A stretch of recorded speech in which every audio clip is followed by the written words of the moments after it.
taking her budget to the country.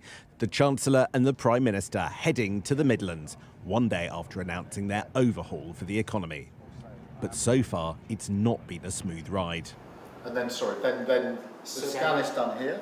This is where much of the new spending will be going, billions more in funding to come for the NHS.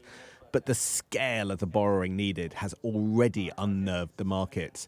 And that was paired with tax hikes that voters were told not to fear. Prime Minister, for years you told voters that Labour would fix public services, not by tax rises or borrowing, but from growth. And yesterday's budget completely undermined, ran totally counter to that argument and that promise. Why should people trust you? What we did in the budget yesterday was do the only thing that a responsible government would do, which was to fix the damage that we inherited. You're conveniently forgetting the central argument you made ahead of the election.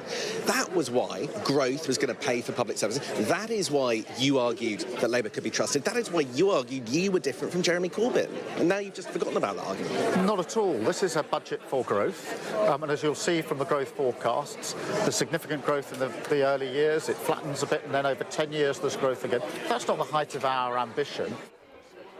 Surrounded by the budget's big winners, but telling them this new money is just a first step and a down payment on his mission. The Prime Minister clear that not every problem in the NHS will be fixed in this budget. There's a queue of other public services that will need more cash too, from defence to education, social care. After the biggest tax-raising budget in decades, will this government still need to come back for more? And if so, from where?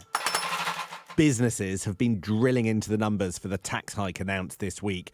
Already clear this extra cost is going to hurt. Were you surprised by the scale of taxes put on businesses like yours? Yeah, it's crazy. For an SME that's employing, why tax being employee?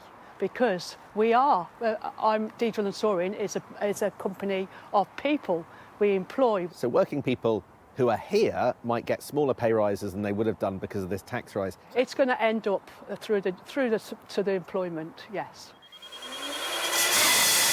Friction over tax hikes, and the markets are worried about extra borrowing. There's big holes left to fill. Is there any way through? Sam Coates, Sky News, Coventry.